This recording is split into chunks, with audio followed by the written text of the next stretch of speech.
বন্ধুরা, আজকে একটা নতুন গল্প নিয়ে আসলাম তোমাদের মাঝে। এটা সত্য এবং বাস্তব জীবনের ঘটনা। শেষ পর্যন্ত শোনার অনুরোধ রইল।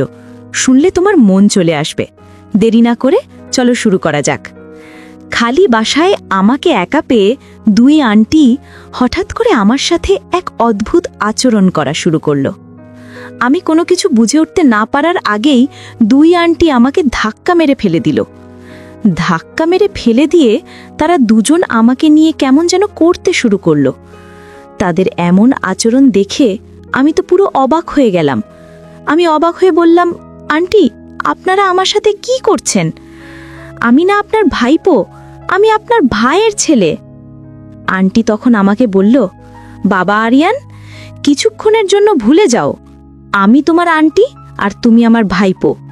কিছুক্ষণের জন্য আমরা শুধু জাস্ট ফ্রেন্ড। আজকে তুমি আমাদেরকে খুশি করবে বাবা আরিয়ান।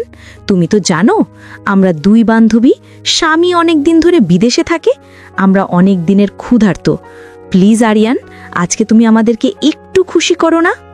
আমি বললাম, আন্টি, আপনি কি বলছেন এসব? তারপর আন্টি আমাকে বলল, চুপ থাকবে, এটা এখন আমি তোকে যা বলছি তাই করবি? আজকে তোকে এখানে নিয়ে এসেছি আমাদেরকে তুই শান্ত করার জন্য। আজকে তুই আমাদেরকে খুব ভালো করে শান্ত করবে, আর তা না হলে তোর অবস্থা খুব খারাপ করে ফেলবো। আমি আন্টির কথা শুনে খুব ভয় পেয়ে গেলাম। তারপর বাধ্য ছেলের মতো দুই আন্টির কথা শুনতে লাগলাম। তারপর দুই আন্টি এবং আন্টির বান্ধবী মিলে তাদের ইচ্ছা পূরণের জন্য আমার সাথে যা করলো তা শুনলে বন্ধুরা তোমাদের মাথা গরম হয়ে যাবে। বন্ধুরা, গল্পটি অনেক অনেক ইন্টারেস্টিং। গল্পটি শোনার জন্য তোমাদের সকলের প্রতি আমার বিশেষ অনুরোধ রইল। বন্ধুরা, তোমাদের নিকট আমার ছোট্ট একটি অনুরোধ, তোমরা দয়া করে আমার চ্যানেলটি সাবস্ক্রাইব করে আমাকে সাপোর্ট করবে। হ্যালো বন্ধুরা, আমি আরিয়ান। আমি 10ম শ্রেণীর একজন ছাত্র। আমি আমার শহরের নামকরা একটি প্রতিষ্ঠানে পড়ালেখা করেছি। আমি দেখতে খুব একটা খারাপ না, আমার চেহারা দেখতে নায়কের মতো। ছেলেবেলা থেকেই আমি অনেক মেয়েদের কাছ থেকে প্রেমের অফার পেয়েছি, কিন্তু আমি এসবে খুব একটা পাত্তা দিতাম না। আমার বাবা একজন প্রাইমারি স্কুলের শিক্ষক ছিলেন। যে টাকা বেতন পেত তা দিয়ে আমার 4 ভাই বোনের পড়ালেখার খরচ চালাতে অনেকটা হিমশিম খেত। আমার বাবার স্বপ্ন ছিল আমি পড়ালেখা করে অনেক বড় পদে চাকরি করব।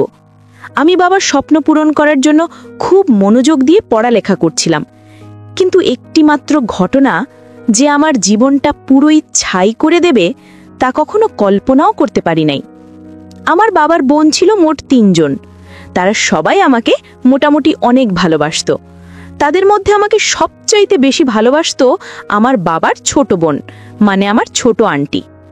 ছোটবেলা থেকেই ছোট আন্টি আমাকে অনেক বেশি ভালোবাসতো, একেবারে নিজের ছেলের মতো। আমাকে সবসময় চোখে চোখে রাখতেন। মানে আমার কাছে মনে হতো আমার আন্টি বাবা মার চাইতেও বেশি ভালোবাসতেন আমাকে। আমার আন্টির বিয়ে হয়েছে আমাদের বাড়ির পাশের বাড়িতে। আমার আঙ্কেল অনেক দিন ধরে বিদেশে থাকে, যে কারণে আমার আন্টি সবসময়, মানে বেশিরভাগ সময় আমাদের বাড়িতে সময় কাটান। আমার ছোট আন্টির প্রয়োজন অপ্রয়োজনে আমাকে বেশি কাছে ডাকতো। কোনো কিছু দরকার পড়লে আমাকে ডাকতো। আমার ছোট আন্টি আমাকে কেন যে এতটা ভালোবাসতো আমি তো জানি না, কিন্তু তার এই ভালোবাসার ভেতনে যে একটা শয়তানের রূপ ছিল তা আমি কখনো কল্পনা করতে পারি নাই। আমি যখন খুব ছোট ছিলাম তখন থেকেই আন্টি আমাকে নিয়ে মাঝে মাঝে কি একরকম অদ্ভুত কাজ করতেন। এতে তিনি অনেক খুশি হতেন, অনেক আনন্দ পেতেন। আমি তখন কিছু বুঝতাম না। মাঝে মাঝে রাত্রে আন্টি আমাকে তাদের এখানে থাকতে বলতেন। আমি তাদের এখানে থাকলে রাতে আন্টি কেমন যেন আমার সাথে আচরণ করতেন। ওই আচরণগুলো আমার কাছে মনে হতো খুব বাজে, তাই আন্টিকে কিছু বলতাম না। তখন তো আমার কিছু হয়নি, যে কারণে আন্টির এরকম অদ্ভুত কাজের রহস্য বুঝতাম না।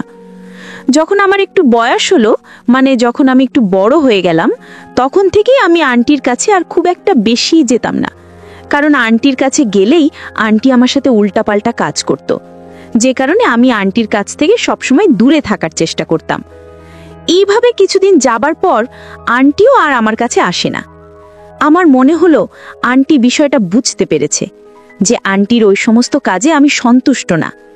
তারপর থেকে আন্টি আর আমার সাথে ওই রকম আচরণ করতো না। আমি মনে মনে ভাবলাম আন্টি হয়তো ভালো হয়ে গেছে। তারপরেও আমি আন্টির কাছ থেকে দূরে থাকার চেষ্টা করতাম।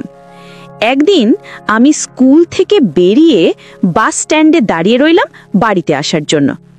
একটু পরে একটা ট্যাক্সি এসে আমার পাশে দাঁড়ালো। আমি লক্ষ্য করে দেখলাম ভেতর থেকে আন্টি আমাকে বলছে, বাবা আরিয়ান, ট্যাক্সিতে উঠে এসো, আমি তোমার জন্য ট্যাক্সি নিয়ে এসেছি, তোমাকে নিয়ে আমি এক জায়গায় বেড়াতে যাব। আমি বললাম, কোথায় আন্টি?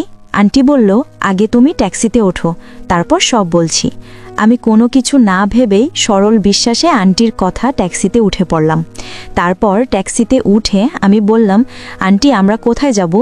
আন্টি বলল, আরিয়ান, আজকে তোমাকে নিয়ে আমি আমার বান্ধবীর বাড়িতে বেড়াতে যাব। একলা একলা যাব তো, তাই আমার কাছে একা লাগছে, তাই ভাবলাম তোমাকে নিয়ে যাব। বাসা থেকে তোমাকে নিয়ে যাব বলে পরিকল্পনা করে এসেছি। ভাগ্য ভালো তোমাকে স্টেশনে এসে পেয়ে গেলাম। তারপর আন্টি আমাকে বলল, আরিয়ান, তুমি কি আমার সাথে বেড়াতে যেতে পেরে খুশি হওনি? আমি বললাম, না আন্টি, সমস্যা নেই, আমি তোমার সাথে বেড়াতে যেতে পেরে অনেক খুশি, কারণ অনেক দিন ধরে কোথাও যাওয়া হয়নি।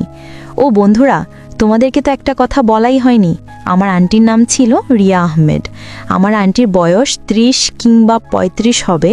তারপরও আমার আন্টিকে দেখে তেমন বেশি বয়স মনে হতো না। আমার আন্টির 2 মেয়ে 1 ছেলে। তারপরও আন্টি সবসময় ফিটফাট হয়ে থাকতে পছন্দ করত। আমার আন্টি একেবারে পরিপাটি হয়ে থাকতো। কোথাও গেলে সবসময় ভালো পোশাক পরে খুব সেজেগুজে বের হতো। আজকেও আন্টি একটা হলুদ রঙের পাতলা শাড়ি পরেছেন। একটা পারফিউমের গন্ধ পেলাম। আমি আন্টির পাশে বসা থেকে অনুভব করলাম পারফিউমের মিষ্টি ঘ্রাণ সুখে আমার মনটা ভরে গেল। আমার আন্টি সবসময় আধুনিকভাবে থাকার চেষ্টা করত। আন্টি নিজের প্রতি অনেক যত্ন নিত। আমি প্রায়ই লক্ষ্য করতাম কোনো ছেলে দেখলেই আন্টি অন্যরকম একটা মুড নেওয়ার চেষ্টা করত। সবসময় সেজেগুজে থাকতো, তাই আন্টিকে দেখতে খুবই সুন্দর লাগতো। আমার আন্টি অনেকটা রোম্যান্টিক এবং চঞ্চলও বটে।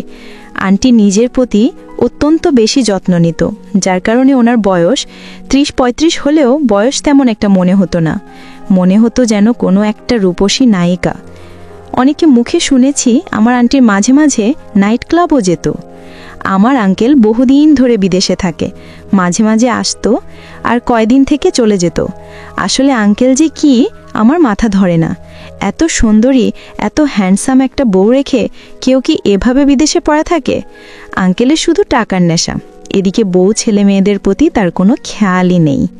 আর এদিকে আমার আন্টিও প্রতিদিনই ওভাবে বসে থাকতো আমার মতো নব্য নৌজোয়ান ছেলেদেরকে শিকার করার জন্য। সেদিন আমার কপালটা খুব খারাপ ছিল, যে কারণে আন্টির শিকারে পড়ে গেলাম।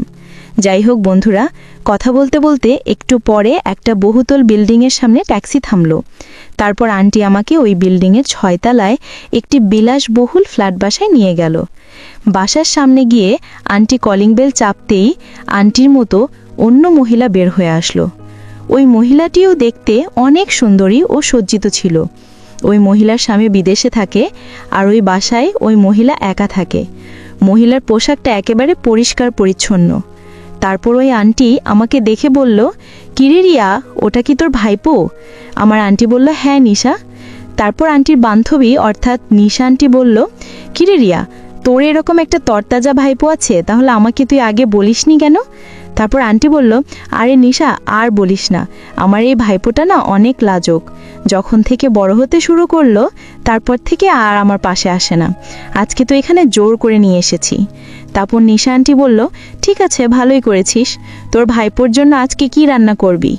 জিজ্ঞেস করলেন আমার আন্টিকে নিশা আন্টি। আমার আন্টি রিয়া আহমেদ বললেন, তোর যা মন চায় তা রান্না কর।